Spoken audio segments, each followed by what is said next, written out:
Gracias. Esta mañana nos acompañan en el estudio Fernando Dvorak, usted ya lo conoce, analista político. Además, el doctor Christopher Ballinas, también analista y un conocedor de los asuntos electorales. Fernando, bienvenido, buen día. Con mucho gusto, Ricardo. Doctor, me da gusto.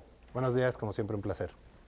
Voy a tener que entrar con una provocación. No, todo el mundo está hablando de fútbol. ¿Qué sabe usted de fútbol? A ver qué le parece. A ver, tenemos un minutito rápidamente. La misma pregunta para los dos. ¿Hay alguna relación entre el fútbol y la política? Muchos ayer en redes y en todas partes, en el Ángel incluso se vieron cosas ahí sorprendentes. ¿Hay o no relación entre política y fútbol? Y sobre todo, el Mundial y el 1 de julio. Ambos son espectáculos, despiertan pasiones. Vámonos, en algún lugar se hizo una guerra, de hecho, por un partido de fútbol en Centroamérica. Sí. Pero, como siempre, si tú te quedas en el espectáculo, no entiendes nada de lo que se tratan ambas cosas. Buen comentario, doctor. Bueno, hay muchos estudios, se comenta mucho de la relación entre política y fútbol, hay pocos estudios serios, pero sí afecta el ambiente, es decir, la gente se nota distinto, puede pensar distinto, no creo que sea determinante realmente a la hora de votar realmente cómo le haya ido a la selección o no, pero en otros casos, por ejemplo Brasil, Argentina, se han visto casos de cuando le va mal a la selección, le va mal a otros, al ambiente que está político en el momento. Muy buen comentario, rápido. El triunfo de México incluiría en el triunfo de algún partido en la elección presidencial? Es lo que quiere creer cada militante de cada partido, pero no estoy seguro que así sea. Doctor. Cada quien lo va a traer a su molino, van a decir unos es que si es así es porque era necesario un cambio, si es así es porque es necesario mantenerlo. Cada quien lo acomoda. La acomoda. De hecho, cada quien recuerden que los goles tienen muchos padres. Entonces. Esa es la maravilla del fútbol y de la política también. Bueno, vamos al primero de los temas que teníamos previstos. Sigue el escándalo por las encuestas. Fernando Dvorak. Sí. Resulta que pues hay una encuesta que los empresarios más grandotes supuestamente tenían, que la guardaron y que le daba segundo lugar a Meade. La gente de Meade lo saca, etcétera. Es un escándalo. ¿Qué pasa con eso? Pues todo lo que sabemos hasta el momento, lo que se ha trascendido de notas, es que por ciertos grupos dentro del Consejo Mexicano de Negocios había una... de hombres. Sí. Había una preferencia por Ricardo Anaya y se lo guardaron. Es la evidencia que se tiene. Parece que la encuesta sí existe y de que en efecto le da 4 puntos a Meade encima de Anaya. Ahora vamos a ver cuáles son las tendencias generales ya en el cierre de la campaña. ¿Quiere decir esto que el grupo de los empresarios más grandotes sí tienen una preferencia? Cierto grupo pareciera tenerla, no todos ellos. No todos ellos. Doctor, ¿qué pasa con esta encuesta que supuestamente guarda el jefe o el directivo más importante de los empresarios más grandotes? ¿Por qué? ¿Hay preferencias? ¿Quieren a uno, no quieren a otro? ¿Qué pasa ahí? Los empresarios también juegan y también utilizan sus fichas. Digo, en un momento dado parecía que hay 2 encuestas y ellos prefirieron enseñar una versus otra, es decir, también están mostrando. Pero también se hacen notar las diferencias dentro del seno de este grupo, es decir, hubo pugnas para decir, oye, ¿por qué no hacemos pública la segunda a tal grado que conocemos de esa segunda? Y es posible que esta misma semana se haga pública.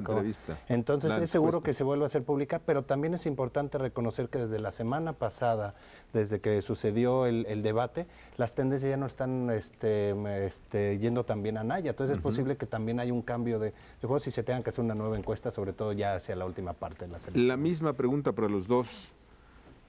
Fernando, doctor, ¿en este momento es importante quién está en segundo lugar?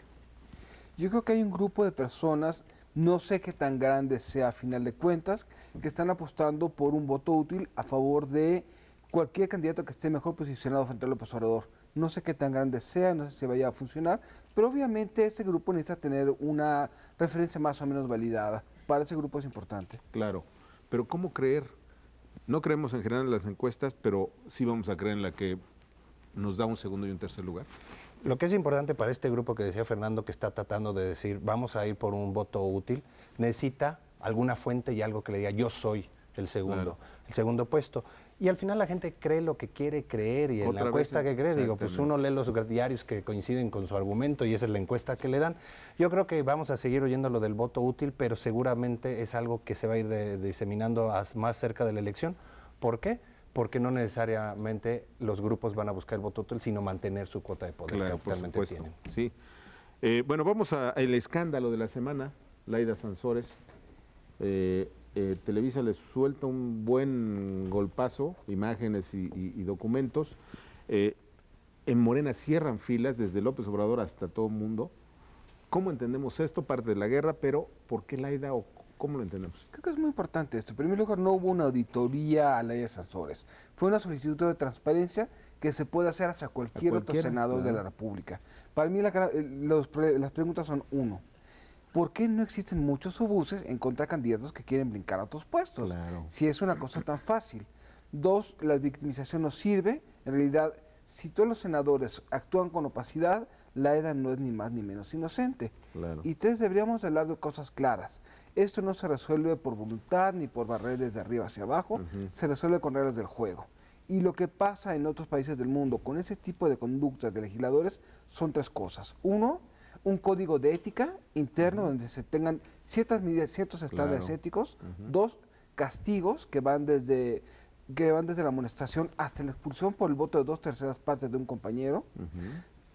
Necesitamos un comité de ética que actúe, que sancione. Y tres, como los legisladores no se atacan entre sí, salvo que hay un gran escándalo, lo que se ha diseñado en otros países es un órgano regulador del comité de ética que guarda todos los registros y obviamente recomienda sanciones. Claro. Pero no es un problema de corrupción ni de buenos contra malos. Muy breve, ¿esto le afectará a Laida y a Morena? Yo creo que sí puede afectarle en cuanto a percepciones de que no es un partido ni honesto, ni es un partido limpio, y que todo este discurso de la corrupción tiene una doble cara. Claro. Doctor Christopher, si Laida lo hace, decía Fernando, pues ¿por qué no revisamos a los 126 senadores? Sí, en realidad es una práctica común. Lo que estamos viendo es exactamente que se utilizan los recursos del Senado de la manera de lo que, como quieren los mismos legisladores. Sí. Es curioso porque los legisladores han puesto muchos candados a la administración pública, pero no es decir, a otro poder, pero no ellos mismos. ¿Por qué? Porque necesitan. Y aparte, yo creo que es abrir un nuevo debate. ¿Por qué? Porque hubo diferentes cosas que se justificaron administrativamente que eran parte de su trabajo legislativo. Lo que habría que discutir.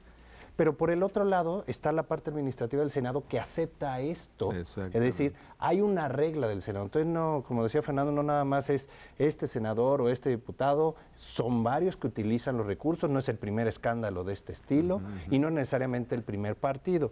Por supuesto que hay una afectación al partido al que pertenece Laida Sansores, pero una de las cosas que hay que tomar en cuenta es que nadie se escapa. Todos los senadores, todos han ocupado los recursos, sobre todo partidas, hay unas que se llaman partidas secretas que no deberían llevar secreta porque ya todo el mundo lo sabemos, pero de todos modos las ocupan de manera discrecional y el Senado y sobre todo el Poder Legislativo en general debería poner las reglas claras de cuáles son los gastos que se pueden hacer y cuáles no. Claro. Vamos a cambiar de tema. López Obrador ya habla como presidente, como ganador, y dice, lo ha dicho ya varias veces, el día 3 de julio quiere una cita con el presidente Peña Nieto para que discutamos el cambio y el aeropuerto, etcétera. ¿Qué significa esto? Es una estrategia de comunicación política que obviamente está orientada hacia jugar al policía malo un día, jugar al policía bueno otro, y comenzar a modular y comenzar a manejar una arenga hacia su público. En realidad, yo no le doy más valor que esa táctica de comunicación. Pero funciona en mucha gente. Yo he escuchado a mucha gente que dice, no, pues ya ganó, ya es el ganador. Está orientada precisamente para gente que se la cree. Pero aquí en ese sentido seamos críticos desde donde podamos hacerlo y donde podamos hacer críticas y entendamos esto y digamos, esto tiene una racionalidad en realidad. Muy bien. Doctor, ¿por qué la gente se la cree? Bueno, se la creen porque eso es lo que quieren los candidatos, actúan precisamente para que se la crean. Y la gente también quiere creer, ¿no? Claro, también quiere creer, pero también sucede con otros candidatos, se van y se presentan con los empresarios y los vitorean y los sacan casi en hombros porque los ven como los siguientes próximos elegidos. Pero creo que Andrés Manuel, si dice, nos juntamos el 3 de julio, debería esperar y ser un poco más republicano una vez que se califique la elección. Pero es natural, debe haber una reunión entre el gobierno actual y el gobierno que sea electo en su momento y empezar, porque también es parte de la ley, una transición ordenada y eso. Ahora, pues, claro que los políticos juegan sus cartas, empiezan a soltar cosas y empiezan a ver sus reacciones. Claro. Y esta es una parte de la reacción, saber cómo dijeron, si el 3 de julio me reúno Sí. con Peña Nieto, pero creo que también es un anzuelo que es para que lo pique el gobierno actual. Sí, también es parte de... Medio minuto, la pregunta es, empezamos con una provocación y vamos a terminar con otra provocación. A los dos la misma y medio minuto. ¿Creen, Fernando, doctor, que Peña Nieto es un demócrata que al día siguiente, si pierde, si gana, el que gane, va a hacer todo el trabajo de la entrega, recepción, etcétera, etcétera? Fernando. Yo creo que sí, de hecho en muchas ocasiones ha declarado que no está muy de acuerdo con muchos temas que se aprueban en el Pacto por México, que lo hubiera hecho distinto, pero que él lo respeta.